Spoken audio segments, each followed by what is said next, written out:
दोस्तों, एक असली मर्द कौन होता है? मर्दों में भी एक असली मर्द होना, एक सिग्मा मेल होना बड़ा रेयर होता है। लेकिन ऐसे ही मर्दों के दम पर आज पूरी सोसाइटी टिकी है। सिग्मा मेल्स की वाइब भी अलग होती है और एक सिग्मा मेल कभी भी बोझ के नीचे नहीं दबता, बल्कि चैलेंजेस को अपने सामने झुकाता है। वो औरतों पर दम नहीं दिखाता, बल्कि अकेले ही झुंड से भिड़ने का जिगर रखता है। एक सिग्मा मेल बहुत रेयर होता है, लेकिन जो भी होता है वो अकेला काफी होता है। आज के इस वीडियो में मैं 8 ऐसी क्वालिटीज बताऊंगा जो हर सिग्मा मेल के अंदर होती है। और इन सभी क्वालिटीज में से अगर ज्यादातर क्वालिटीज आपके अंदर या आपके किसी क्लोज पर्सन के अंदर नजर आती हैं, तो आपको खुश होना चाहिए, क्योंकि आप या तो खुद एक सिग्मा मेल हो या एक सिग्मा ग्रुप के मेंबर हो। इसलिए वीडियो को पूरा आखिर तक जरूर देखना, नॉलेज और कॉन्फिडेंस 5 गुना बढ़ जाएगा। तो चलिए स्टार्ट करते हैं। Quality number 8, he is known as the lone wolf. एक सिग्मा मेल के अंदर लोन वॉल्फ यानी भेड़िए जैसी मानसिकता होती है। पहली बात तो ये कि भेड़ियों का झुंड होता है, उनका भी अपना एक समाज होता है जिस तरह हमारा है, और कोई भेड़िया अलग नहीं रहता। यहाँ लोन वॉल्फ कहने का मतलब है कि एक सिग्मा मेल की मेंटालिटी ऐसी होती है कि उसे सोसाइटी से कोई खास फर्क नहीं पड़ता, और ना ही वो अपने समाज से कभी इन्फ्लुएंस होता है। वो अपनी खुद की कंपनी एंजॉय करता है, उसे जो कुछ करना होता है वो खुद करता है, किसी की राय लेना पसंद नहीं करता, न खुद दूसरों के काम में इंटरफेयर करता है, और ना ही अपने काम में किसी की दखल अंदाजी पसंद करता है। एक तरह से कह सकते हैं कि एक सिग्मा मेल अपने हिसाब से जीता है, और ये एक बहुत ही खास खूबी है। Quality number 7, he is highly self reliant. बहुत कम मर्द ऐसे होते हैं जो एक्चुअल में हर काम को करना जानते हैं, जैसे खाना बनाना, बर्तन धोना, घर साफ रखना, अपने सामान का ध्यान खुद रखना, घर की जरूरतों का ख्याल खुद रखना, और प्रोफेशनल कामों में भी सीरियस रहना। एक सिग्मा मेल कभी किसी पर डिपेंड नहीं होता, वो सेल्फ रिलायंट होता है। वो हर चीज खुद से करना जानता है। अपने माँ क्योंकि अपनी पत्नी के गैर मौजूदगी में भी उसका काम प्रभावित नहीं होता, बल्कि वो अपनी जिम्मेदारी से अपने सभी कामों को करता है और बेहतर तरीके से करता है। साथ ही साथ अपने रिलेशनशिप में भी वो ये एक्सपेक्ट नहीं करता कि उसकी पार्टनर भी उतनी ही सेल्फ रिलायंट हो जितना कि वो है, या उसकी पार्टनर भी उसके सभी कामों की जिम्मेदारी ले। एक सिग्मा मेल अपने सभी कामों के लिए खुद पर निर्भर रहता है, दूसरों पर नहीं, और यही क्वालिटी उसे आम मर्दों से खास बनाती है। Quality number 6, he believes in equality. एक नामर्द इंसान हमेशा भेदभाव के पीछे पड़ा रहता है, औरतों पर प्रतिबंध लगाता है, मगर वो खुद अपनी औकात भूल जाता है कि उसे भी किसी औरत ने ही बड़ा किया है। जबकि एक सिग्मा मेल ऐसा नहीं करता। वो कमजोरों पर दम नहीं दिखाता, बल्कि उन्हें सहारा देता है। उसके लिए मर्द हो या औरत हो, काला हो या गोरा हो, मोटा हो या पतला हो, सभी किस्म के लोग समान होते हैं। इसी वजह से सिग्मा मेल को लड़कियां भी खूब पसंद करती हैं, क्योंकि सिग्मा मेल लड़कियों पर जोर नहीं दिखाता, बल्कि उन्हें सपोर्ट करता है। एक सिग्मा मेल हमेशा इक्वालिटी को ध्यान में रखता है और सबको समान इज्जत देता है। उसके लिए कोई बड़ा या छोटा नहीं होता, और एक असली मर्द कभी भेदभाव पर यकीन नहीं रखता। Quality number 5, he don't care about peoples. दूसरों से उसे कोई फर्क नहीं पड़ता। सिग्मा मेल्स अपनी एक अलग दुनिया बनाकर जीते हैं, और अपनी दुनिया के वो बादशाह होते हैं। उन्हें लोगों की बातों से या उनके तानों से कोई फर्क नहीं पड़ता है। एक कमजोर मर्द दूसरे लोगों के बातों से झुक जाता है। अगर ज्यादातर लोग किसी बात को बोले जा रहे हैं, तो एक कमजोर मर्द उसे सही मान लेता है, चाहे वो बात गलत ही क्यों ना हो। लेकिन एक सिग्मा और स्ट्रॉन्ग मेल वही करता है जो सही होता है, जिस पर उसे खुद भरोसा होता है। इसीलिए तो ऐसे मेल्स को वन मैन आर्मी कहा जाता है, क्योंकि ये खुद में ही एक गैंग के बराबर होते हैं।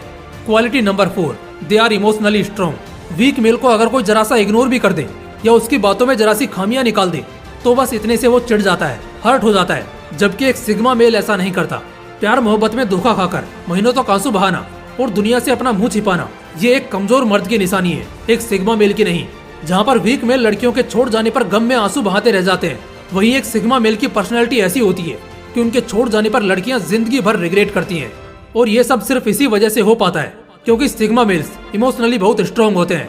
वो अपने इमोशंस को बहुत अच्छी तरह कंट्रोल करना जानते हैं, और वो उतना ही रिस्पेक्ट या रेस्पॉन्स दिखाते हैं जितना उन्हें सामने से मिलता है या दिखता है। वो अपने इमोशंस को खुद के ऊपर कभी हावी नहीं होने देते, इसलिए ऐसे मर्दों को कभी कोई झुकाया पसा नहीं पाता।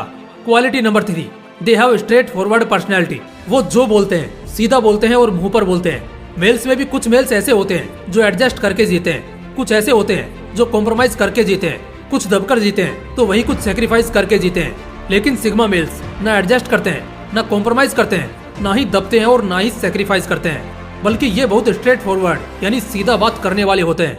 अगर इन्हें किसी चीज से प्रॉब्लम होती है, कुछ ठीक नहीं लगता या कहीं गलत लगता है, तो ये सीधा सामने बोल देते हैं। बस यही अंदाज इनकी पर्सनैलिटी में 4 चांद लगाता है, और यही एक रीजन है कि दूसरे लोग सिग्मा मेल से इतने अट्रैक्ट भी होते हैं और इनके सामने कुछ गलत बोलने से डरते भी हैं। Quality number 2, nobody can dominate at him. जिस तरह कोई जंगल के शेर को गुलाम नहीं बना सकता, एक बागबार हुकूमत नहीं दिखा सकता। ठीक इसी तरह सिग्मा मेल्स ग्रुप के राजा होते हैं, चाहे कोई भी हो, चाहे वो लोमड़ी जैसा चतुर हो, हिरण जैसा फुर्तीला हो या हाथी जैसा बलवान हो। एक सिग्मा मेल पर कभी कोई डोमिनेट नहीं कर सकता, कोई उस पर जबरदस्ती नहीं कर सकता और न ही उसे किसी भी चीज को या किसी भी काम को करने के लिए मैनिपुलेट कर सकता है, क्योंकि sigma males highly self reliant होते हैं। इसी वजह से उनको मैनिपुलेट करना, उनसे जबरदस्ती किसी काम को कराना या करने के लिए उकसाना या फिर किसी के खिलाफ भड़काना, ये सब ऑलमोस्ट इम्पॉसिबल है। एक सिग्मा मेल लोन वॉरियर होता है एंड दैट्स वाई कोई भी उस पर डोमिनेट नहीं कर सकता। Quality number 1, they are process oriented, not result oriented. Mahendra Singh Dhoni, Virat Kohli, Steve Jobs, Nikola Tesla, ये सब ऐसे लोग रहे हैं जो रिजल्ट ओरिएंटेड नहीं बल्कि प्रोसेस ओरिएंटेड रहे हैं। इनका फर्क मैं आपको समझाता हूँ। महेंद्र सिंह धोनी कई बार अपने इंटरव्यूज में कहते दिखाई दिए हैं कि वो ज्यादा रिजल्ट के बारे में नहीं सोचते। इनफैक्ट उन्होंने कभी ये भी नहीं सोचा था कि कभी वो टीम इंडिया को नेशनल और इंटरनेशनल लेवल पर रिप्रेजेंट करेंगे। उनका फोकस हमेशा से ही आज और कल में होता था। इसको थोड़ा और गहराई से समझेंगे तो आपको पता चलेगा कि इस टास्क को पूरा करने के बाद रिजल्ट कैसा मिलेगा या उसमें कितना मजा आएगा। इससे ज्यादा फोकस प्रोसेस में करना है कि इस टास्क को कितने बेहतर तरीके से यूनिक पर्सपेक्टिव से किया जाए, जिससे हमारा ये टास्क 120% सफल हो जाए। किसी भी प्रोडक्ट को लॉन्च करने के बाद होने वाले इनकम और एसेट से ज्यादा ध्यान स्टीव जॉब्स का प्रोडक्ट बनाते वक्त होता था कि इसे कितना ज्यादा और सूटेबल किया जा सकता है, कंफर्टेबल किया जा सकता है। फ्यूचर के अच्छे रिजल्ट्स को इमेजिन करके एंजॉय करना गलत नहीं है, लेकिन आपको प्रोसेस ओरिएंटेड होना चाहिए। इस बोर्ड के एग्जाम में जब आप टॉप कर लेंगे तो आपकी रेस्पेक्ट बढ़ जाएगी, आपको अच्छा कॉलेज मिल जाएगा, पेरेंट्स से एक नई बाइक मिल जाएगी।